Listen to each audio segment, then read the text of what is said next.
Okay. So the first thing that you should do, like always, you should do this always, is if depending on which area you are, yeah, if you're on factory, then be careful not die in the first second. But if you're here, you're in a safe spot. Check to see what you have. Maybe you have some very good things like a red key card, a blue key card on you, maybe a normal white key card or so, you know. Depending how important those items is, you can focus on extracting or not extracting, yeah. And check to see how do you have painkillers, do you have a lot of ammo and stuff like that, yeah. And then you're in, and now, if you know the map, then you should be going for some hidden stashes and for some other things that you need. Also check the time, check your extractions. Here in the hidden stashes, there are a lot of goodies that you can find. There's a bit of desync I see there. Yeah, take everything that you want on you, or let me rephrase that. Take everything that you find on you, because every single item that you take on your character is going to give you points, and it's going to increase some skills. And then if you don't need it, just drop it. So I've checked this one. I have done guides on hidden stashes for shoreline, customs, interchange, even woods. So check my YouTube channel if you want to find them out. So I'm going to rely on that, and I'm not going to go resort here unless there's like 10 minutes left or so, because I don't want to get my ass kicked. I don't have body armor, and I want to give myself, if possible, a boost in courage and in morale by just staying alive. Let me check my extractions again. Lighthouse and ruined house fence. So there's a hidden stash there that I'm going to be checking, but this is also an extraction area, so it's also a matter of luck. If someone comes to the extraction and sees me running like a headless chicken around here, then I'll probably die. So here you gotta go prone and approach, search. So basically here is more and more of the same. Search as much as you can with your scav. Remember, it's just your scav, so it's not as important as your PMC, but still you can find a lot of things. I chose shoreline here because I wanted to show you guys how to stay alive, and you have a lot more chances on shoreline to do this. You can make a lot more profit on maps like reserve or maybe interchange or so, but the probability to bump into someone there and get your ass kicked, it's riskier. It's riskier to stay alive there. Although reserve can be a lot more productive. You can get out with like maybe 1 million or so worth of items worth of 1 million if you sell them at the traders. Also keep in mind that the traders value, this is something that I show a bit more in the in this video, but after I finish the raid, the prices have changed. So it used to be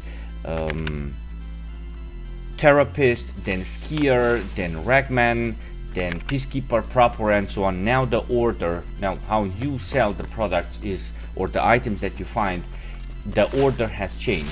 So you have to check which one of the traders has the best prices if you want to be as productive or as efficient as possible. Yeah, so very important point. Search as much as you can with your scav and grab the things which you think are important. For example, a roller. Yeah, the Rolex, the watch, is a lot more valuable than a weapon part or some cigarettes or some stuff like that. So use some common sense.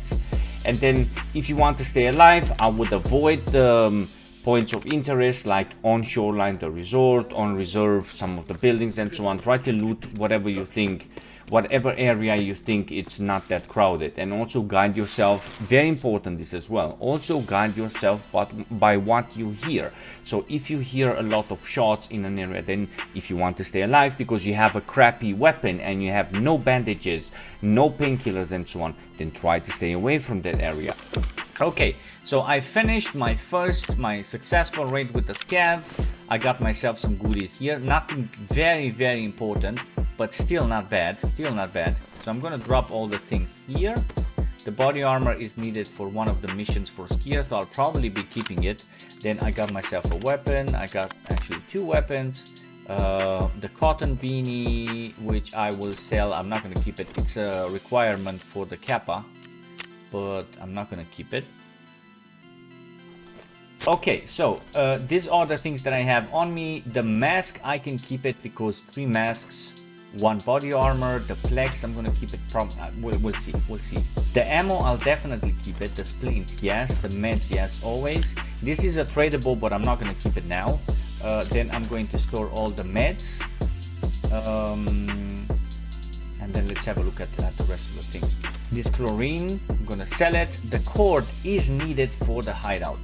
Yeah, and with the standard account, you need to start thinking on, should I just sell and make money, or should I also sell and keep things? So for me, right now, I'm going to keep some stuff because I need it.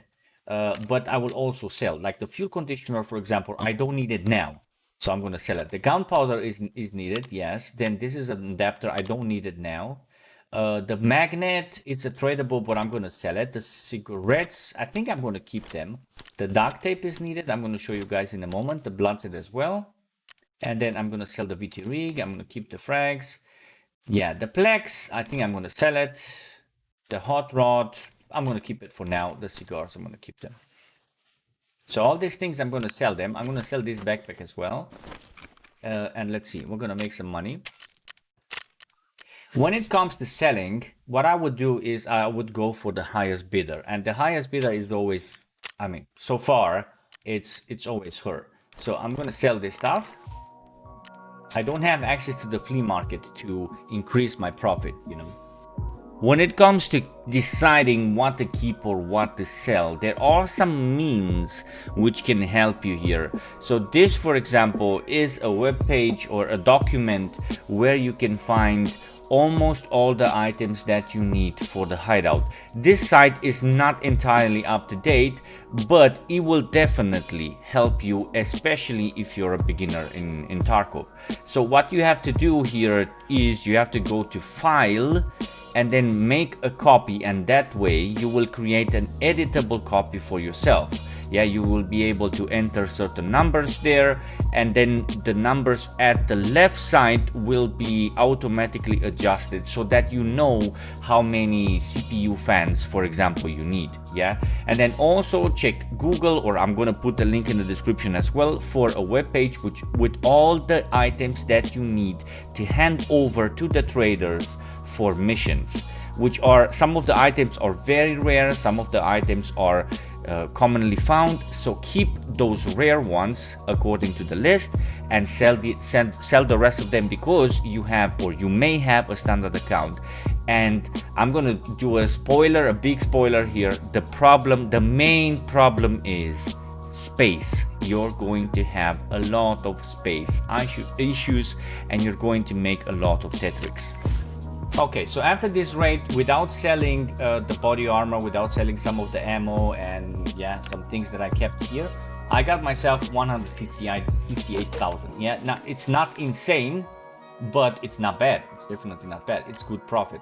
And then now we can start considering moving for some raids with the player. Okay, so this was the first successful raid in Tarkov with the Scav. We're going to continue this series with other Scav raids, with inventory management, with the PMC, we're gonna do missions and so on. Please consider subbing and also leaving a like or a comment if you found the video useful. I see that YouTube has forgotten me when it comes to promoting my videos, so we're gonna go through that one more time. The YouTube algorithm is how it is. Thank you very much for watching. Do not forget that I stream daily on Twitch, where you can find me starting at 1 PM CET or 7 AM East. I hope to see you guys there, and then if you have questions, if you have suggestions and so on, we can definitely talk on Twitch as well. Have a great day. Thank you very much for watching. Bye bye.